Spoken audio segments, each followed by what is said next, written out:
हालांकि अगर आप इस टाइप के लोगों में से हो जो प्रधानमंत्री मोदी को अपना भगवान मानते हैं, वो भगवान है हमारे, हम उनकी पूजा करते हैं। प्राइम मिनिस्टर मोदी वो हमारे लिए एक अवतार है, वो एक साधारण मनुष्य नहीं है। प्रधानमंत्री इस देश के भगवान विष्णु का अवतार है। दोस्तों, धरू राठी की ये वो वीडियो जो इस वक्त इंडिया में भयानक वायरल हुई है सोशल मीडिया के तमाम प्लेटफॉर्म पर। ट्विटर पर भी तकरीबन ये अभी तो यूट्यूब पर तकरीबन 15 मिलियन क्रॉस कर चुकी है और इससे भी आगे बढ़ रही है, ग्रोथ कर रही है।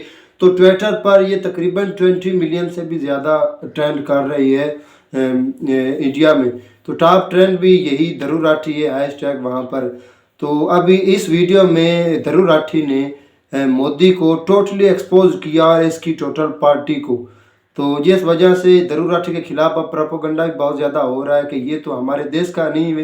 हालांकि यहाँ तक कहा है कि धरू राठी और इसकी बीवी, इनका असल नाम धरू राठी भी नहीं है और इनकी जो बीवी है खातून है वो जोली, जिसका नाम है उसका नाम जोली भी नहीं है, उसका नाम जुलेखा है। धरू राठी का कोई और नाम बताया। तो ये इसका तल्लक भी बेसिकली पाकिस्तान से, इस तरह की बातें कह रहे हैं वो बहुत देखने लायक है। तो दोस्तों, ये वो वीडियो है, अभी देखते हैं और बाद में इसका हम रिएक्शन देते हैं कि क्या हमारे देश में डेमोक्रेसी खत्म हो चुकी है?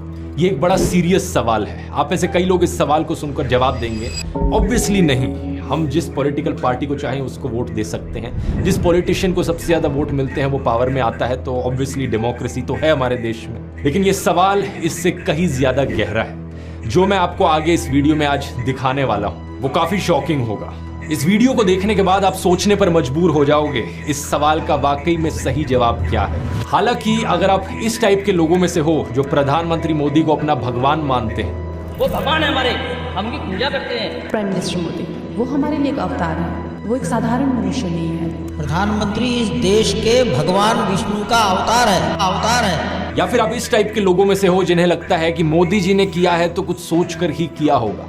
आप अपना दिल ऑलरेडी मोदी जी को दे चुके हो। मोदी हमारा पति, हमारा भाई, हमारा बाप, हमारा गुरु है।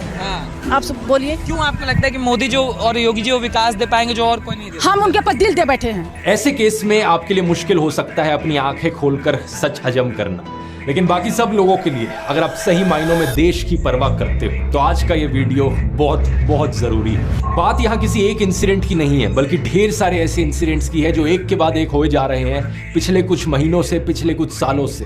वो सारे इंसिडेंट्स जो सिर्फ एक चीज की ओर इशारा करते हैं कि हमारा देश वन नेशन वन पार्टी की ओर आगे बढ़ रहा है। मीडिया से ऑपोजिशन की आवाज को पूरी तरीके से खत्म कर देना, एमएलएस की हॉर्स ट्रेडिंग, इलेक्टेड सरकारों से पावर छीन लेना नए कानून बनाकर, इन्वेस्टिगेटिव एजेंसीज का वेपनाइजेशन, ईडी सीबीआई का प्रेशर बनाकर ऑपोजिशन पॉलिटिशियंस को जेल भेज देना, स्टेट गवर्नमेंट्स की वर्किंग में इंटरफेयर करना गवर्नर्स का इस्तेमाल करके, स्टेट गवर्नमेंट से फंड्स को ही विदहोल्ड कर लेना, जनता से प्रोटेस्ट करने का अधिकार ही छीन लेना और अगर कोई प्रोटेस्ट करे तो उनका टीयर गैस और रबर बुलेट से स्वागत करना, इलेक्टोरल बॉन्ड्स का इस्तेमाल करना अपनी सारी फंडिंग छुपाने के लिए और अगर कोई ऑपोजिशन का कैंडिडेट इलेक्शन जीत भी जाए तो सीधा सीधा इलेक्शन फ्रॉड करके खुद को जिता लेना। मैं प्रधानमंत्री मोदी से कहना चाहूंगा थोड़ी मर्यादा रखिए। लेकिन अगर लोगों से प्रोटेस्ट करने का अधिकार ही छीन लिया जाए तो? हाल ही में जब किसान दोबारा से उतरे सड़कों पर प्रोटेस्ट करने के लिए तो सरकार ने नोकीली कीलों के साथ उनका स्वागत किया। कुछ जगहों पर सड़कों की खुदाई कर दी गई सड़कों को कंप्लीटली ब्लॉक करने के लिए। फिर किसानों के ऊपर रबर बुलेट्स चलाई गई, उनके ऊपर टीयर गैस फेंकी गई, वो भी ड्रोन्स का इस्तेमाल करके, मानो ये कोई वॉर जोन हो। जो फोटोज थी बॉर्डर की क्रॉसिंग की, ऐसा लग रहा था कि देश का ये बॉर्डर हो चाइना के साथ। वहां भी इस तरीके से इंतजाम नहीं किए होते। और खबरों में अब रिपोर्ट किया जा रहा है कि कम से कम 3 किसान अंधे हो गए पुलिस के द्वारा चलाई गई इन रबर बुलेट्स की वजह से। इस प्रोटेस्ट के पीछे क्या कारण है, किसानों की क्या मांगे हैं, इसकी बात एक सेपरेट वीडियो में करेंगे।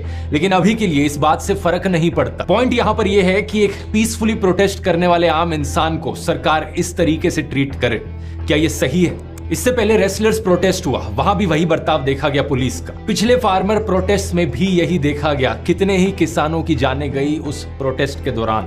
2021 के इस आर्टिकल के अनुसार कम से कम 600 किसान मारे गए थे उन पिछले फार्मर्स प्रोटेस्ट में। और ये तो वो प्रोटेस्ट है जिनकी बात आपको खबरों में थोड़ी सुनने को मिल जाती है, क्योंकि एक लिमिट से ज्यादा बड़े हो गए हैं प्रोटेस्ट। इसके अलावा जो ज्यादातर प्रोटेस्ट देखने को मिले हैं पिछले सालों में, उनकी तो कभी खबरों में बात तक ही नहीं करी गई। क्या आप जानते थे 240 दिन से ज्यादा लंबे चले कश्मीरी पंडित के प्रोटेस्ट के बारे में? सरकारी एम्प्लॉइज जो ओल्ड पेंशन स्कीम को लेकर प्रोटेस्ट कर रहे हैं, या 400 दिन लंबा चल रहा प्रोटेस्ट हिसार में दूरदर्शन केंद्र के क्लोजिंग के खिलाफ, या पिछले साल हुआ डॉक्टर्स का प्रोटेस्ट, या अनएम्प्लॉयड यूथ का प्रोटेस्ट। ये मत समझना कि आपका यहाँ पर कुछ लेना देना नहीं है क्योंकि आप इन प्रोटेस्ट में भाग नहीं ले रहे, क्योंकि कल को अगर आपके साथ कुछ भी अन्याय होता है, सरकार कोई भी ऐसा फैसला ले लेती है जो आपके खिलाफ जाता हो, और आप अपनी आवाज उठाने के लिए प्रोटेस्ट करने निकलते हैं, तो क्या लगता है आपको ऐसे ट्रीट नहीं किया जाएगा जैसे इन किसानों को आज ट्रीट किया जा रहा है? आपको स्पेशल हो क्या? अगर सरकार सभी प्रोटेस्टर्स को इसी तरीके से ट्रीट कर रही है तो आपको कोई स्पेशल प्रिविलेज नहीं मिलेगी। अब ये सवाल जो मैंने आपसे वीडियो के शुरू में पूछा था, मैं दोबारा पूछना चाहूंगा, क्या डेमोक्रेसी आज के दिन देश में अभी भी जिंदा है क्या? आपका जवाब इसको लेकर कुछ भी हो, लेकिन एक चीज तो पक्की है, अगर हालात इसी तरीके से बिगड़ते रहे तो ज्यादा समय नहीं लगेगा नॉर्थ कोरिया और रशिया के लेवल तक गिरने में, जहां डेमोक्रेसी नाम में तो जरूर होगी, इलेक्शंस भी कराई जाएंगी, लेकिन असल मायनों में डेमोक्रेसी का अंतिम संस्कार हो चुका हो। तो यहाँ पर जी मैं अपने पाकिस्तानी भाइयों को भी कहना चाहता हूँ, अगर आप भी आज अपने हक के लिए नहीं खड़े होंगे, जो कुछ ये वहाँ सेम टू सेम पाकिस्तान में भी हो रहा है, अगर आप भी अपने हक के लिए ना खड़े हुए तो यही असर होगा कल आपको। वो जो डॉक्टर तैयब कादरी साहब ने कहा था ना कोई साल पहले कि आपसे एहतजाज का भी हक छीन लिया जाएगा, तो वो भी आज बिल्कुल हो रहा है। जब आप में भी कोई एहतजाज करने में जरूरत नहीं है, तो आज इसमें आप सब का रोल है, मीडिया का भी है, तमाम पब्लिक का भी है, और तमाम जितने भी शोबेज हैं उन सब का ये हक बनता है कि वो इस सब चीज़ के लिए खड़े हों और हमें अपने मुल्कों को आगे तरक्की की तरफ ले जाए। अगर ये चीज़ें रहीं तो फिर हमारा मुल्क कभी तरक्की नहीं कर सकता। बहुत शुक्रिया। अस्सलाम वालेकुम।